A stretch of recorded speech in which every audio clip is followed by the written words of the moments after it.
Hi guys, I'm the Movie Guy, and today I'm reviewing Star Wars Rebels Season 3, Episodes 12 and 13, Ghosts of Geonosis. 4-week break, of course, It was this little movie coming out. I don't know if you've heard about it. I think you have. Rogue One, of course. It came out. We saw it. I assume you saw it because right now Rebels is really starting to tie into Rogue One. Especially if you saw that little trailer dropped a few days ago, the mid-season trailer that shows that it is really going to tie into Rogue One. There are a lot of great episodes on the way. I cannot wait for those episodes to drop. But today I'm just talking about the first two of the second half of the season. And I will say, I quite like this episode. This was a very good one, a solid one. You know, just a solid one to start the second half of the season with. So in this episode, it's about the Ghost crew going to Geonosis. Ghosts of Geonosis. Sorry, terrible pun. There's another terrible pun on the way. So either you like my terrible puns or you don't, but just a warning. But on Geonosis, they are trying to find a rebel team that was lost over there, and the rebel team included someone that you might know from Rogue One called Saw Gerrera, of course. Saw Gerrera, for the first time back in the animated show since his appearance in Clone Wars, actually also tying in with his sister Steela and with Rex, that Rex knows him, of course.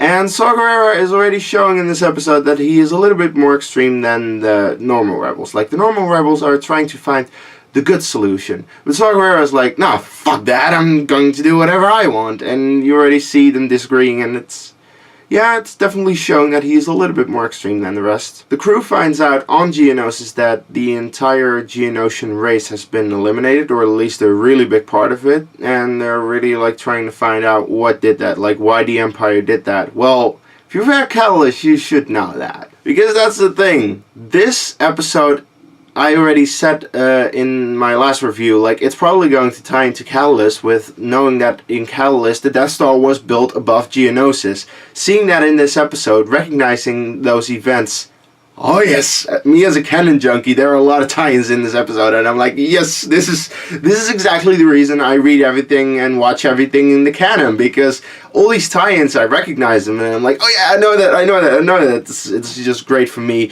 because everything also makes sense. It's not that it's like shoehorned in there because fan service. No, everything makes sense. Everything. In the case of Geonosis, like, you know that Death Star was built above Geonosis. You know that the Geonosians were helping with that. And at one point, the Geonosian leader, Poggle the Lesser, wasn't really agreeing with the Empire. And at that point, the Empire was like, okay, then we're going to kill you, and then we're going to kill your race, and then we just get out of Geonosis because you were helpful. And then after that, yeah, the Empire really are dicks. Once again shown that the Empire are pretty bad. But speaking of Catalyst, like I already said, quite some tie-ins. One of the tie-ins, of course, is Saw Gerrera. Saw Gerrera in this episode was the Saw Gerrera that I remember from Catalyst, because that's the thing, in Rogue One, when I saw him, I was like, something happened to that guy. I mean, like you said in Rogue One, there's not much of him left. And the question is really, for me, like, what happened to him between this point in Rebels and Rogue One? Something bad happened to the guy, because, like, this is the guy that we know from Rogue One. It's really the older Saw that is the extremist. However, in Rogue One we don't see that because something happened to him, and something has to happen in the near future in Rebels, I think. Because it's pretty much clear that at this point, like, Saw is going to join the rebellion.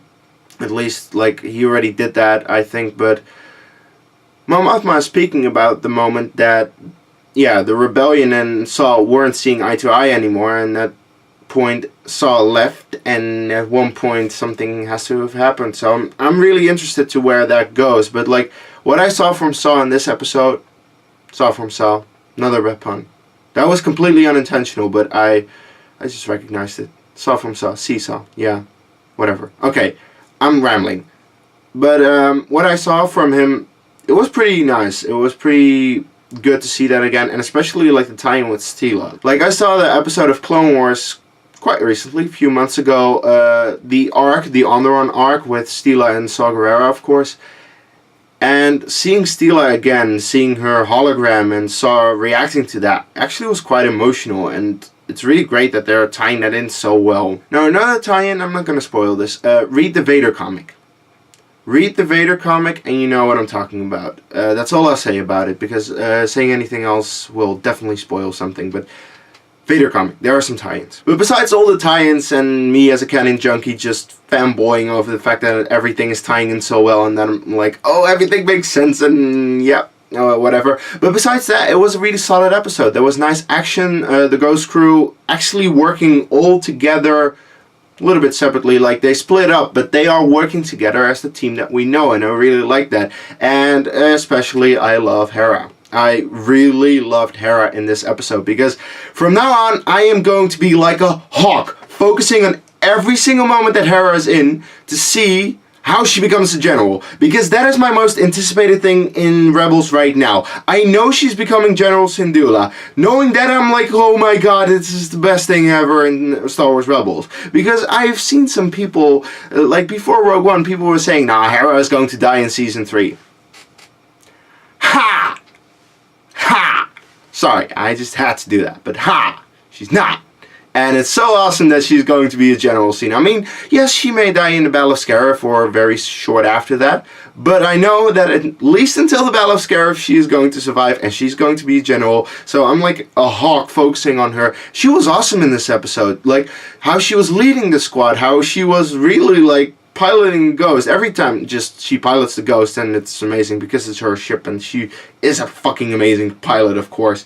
But I cannot wait to see what else she does, because this episode, what she was in was great to see, but what she wasn't in, well, let's just say she was in quite a lot, but not enough for me, because of course I want more Hera-centric episodes. I really hope that we get a Hera-centric episode, but we'll see. And it's also really cool to see Kanan now really being able to use his force powers even though he's blind. Like, it shows that he's been training and that he really is capable now of just doing whatever he wants to do, even though he has the handicap. So that's really cool to see. Now, there are of course some bad things, and there are just a few things. Like, I really like the episode overall, but there are some things that I hated. And you know this was coming. You've seen my other reviews. I assume you've seen my other reviews, especially my review for the last battle. You know how I feel about battle droids. Yeah. Why the fuck do we need to continue the fucking battles? I'm so fucking done with that bullshit. I mean, they were not in this episode for a whole lot, and I'm very happy that for the most part of the episode they actually used the droid cast, because the droid cast I've always been a fan of. But fucking battle droids. Fucking... Oh, I'm sorry for cussing, but they got on my nerves so much. They piss me off beyond anything in the Star Wars universe. It's one of the most annoying things in the entire prequels. That's one of the biggest reasons I hate the prequels. Another, of course, is Anakin, and another... There are so many reasons I hate the prequels, but battle droids, I cannot stand them. I cannot. So whenever they pop up in an episode, I'm like, fuck this shit.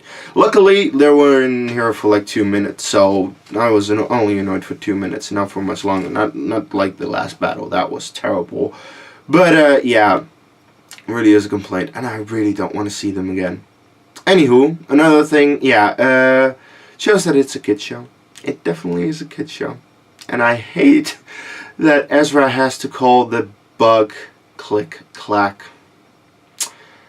You could say that it bugged the hell out of me. Get it? Bugged?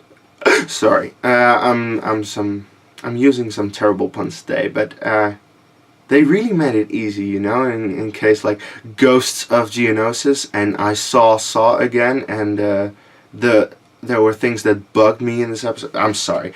Really terrible puns today, but yeah, I just had to. That's my kind of humor. I like terrible puns. Like, just use them. Some people laugh, some people will roll their eyes. I know. I mean, I rolled my eyes at other humor, but this is a little bit more my kind of humor. But no, but what really bugged me is that Ezra called the bug click clack.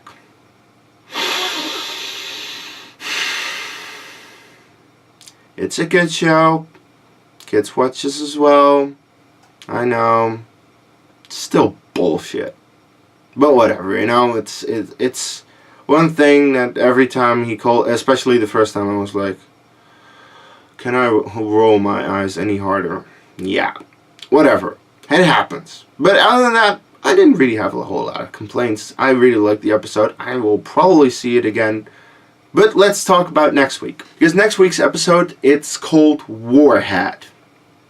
I've got no clue what it is about. I have no clue what I could possibly see in that episode.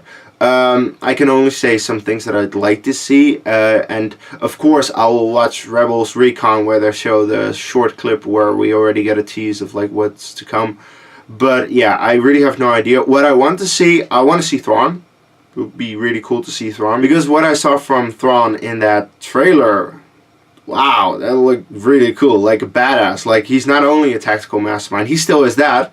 But he also is a badass, like kicking ass, training for something. And he's going to be in some action. That would be really cool to see that, of course. And yeah, you know that I'm looking forward to this more than anything else. More than Maul versus Obi-Wan. I know everyone is losing their mind over Maul versus I was also losing my mind. But the thing that I'm most anticipating is like, when does Hera get a promotion? She has to get a promotion pretty soon. And I think that there has to be a step between Captain and General. At least 1 or 2 steps between that. So I think she has to get a promotion pretty soon, you know? So I wouldn't be against having a Hera-centric episode next week. Look, I'm never against a Hera-centric episode, but especially like next week, show a promotion and just get it over with, because then I can focus on the rest of the season and be just happy with the fact that Hera got a promotion. Yeah, I really have something going for the 3D. I really do. Some people may not realize that, but yeah, I have issues, maybe. In the eyes of some people I have issues, but I've always had a thing for Twi'leks, and Hera is like the best Twi'lek that has ever been created, so yeah, that is what I think about next week. Anywho, that's really all I can say about this episode, and I wonder, what do you think of it? Did you love it? Did you not? Did you have issues? More issues than I had? Please, whatever you think, let me know in the comments below, and then I'll see you next week. And as always, if you've liked my review and you want to see more of my movie, trailer, and Star Wars reviews, click right here.